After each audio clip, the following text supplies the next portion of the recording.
Hey everyone, Face here. It's been a while, and I mean it when I say that. It's been a while. It's been probably about a month, maybe even 6 weeks since I have so much as picked up a paintbrush. I know, I'm a bad modeler, what can I say? I can't say that I've been busy either. I just haven't had a lot of motivation to get any work done for the last little while. But figured I might as well let you in on where I'm at right now with my MH53. Well, fuselage is all assembled. It is primed. I used Tamiya spray primer. I ended up with a bit of a gap. There was an alignment issue between the two sides, and I ended up with about maybe 1/4 of a millimeter gap. I don't know if you can quite make that out there between the canopy glass at the front and the fuselage sides. Don't know how it happened. I thought I did enough test fitting to make sure it wasn't going to, but you know, well, it happens. It's not too significant. It's not really any wider than a panel line. Maybe a little bit wider than a panel line, so you know, once it's painted and finished, whenever I actually get to finishing it, it probably won't be all that noticeable, but still it's kind of one of those little peccadillos that just bugs me.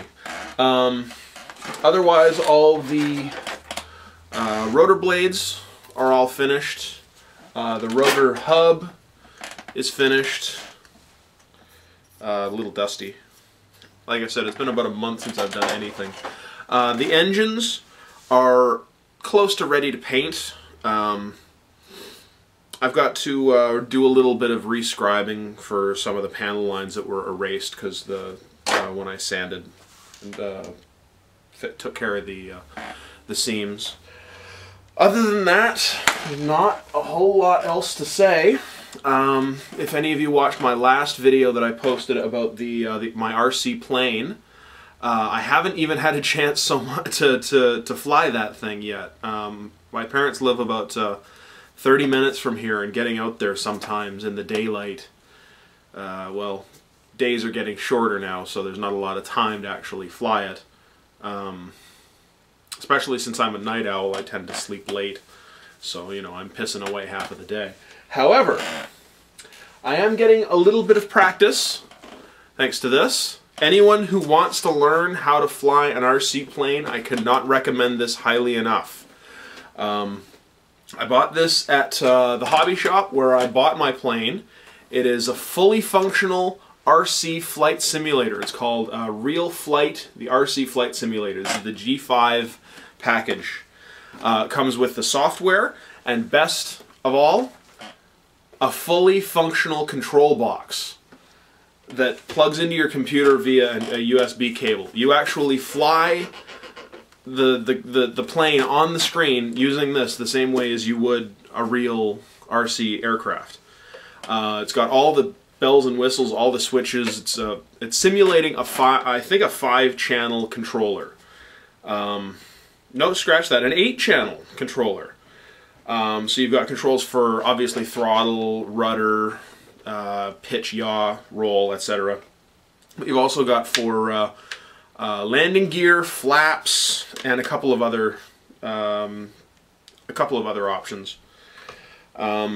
It's a really neat package, and I paid.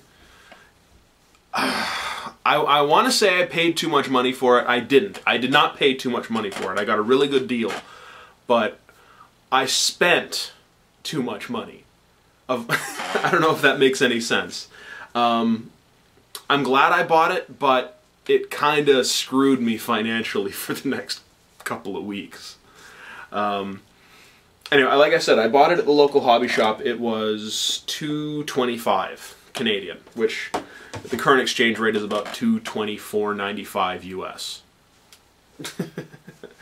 But it's great fun. It's got like, I don't know, it doesn't even say, I don't think, 75 aircraft to fly, including you know, propeller driven planes, gliders, helicopters, jet aircraft. It has like combat functions. Like it has online capabilities, so you can like actually have like dogfights with other RC pilots. And it's got like training programs as well, so you can learn how to fly. But I've found that just by like playing with it, flying and crashing and burning and whatnot has helped me a lot. Much more so than getting out in the field with my plane and crashing and burning and spending probably more than I would have spent on this on replacement parts. Because yeah, the first time out I already broke a wing. It was fixable, but I haven't taken it up since, so I don't know how long it's going to last. So I'll have to wait and see. Other than that, like I said, there's not really much else to talk about. Once I finish with my my MH-53, I'm going to move on to my I-400 Japanese submarine. This is the 1/350th scale special edition kit released by Tamiya. I've never done any kind of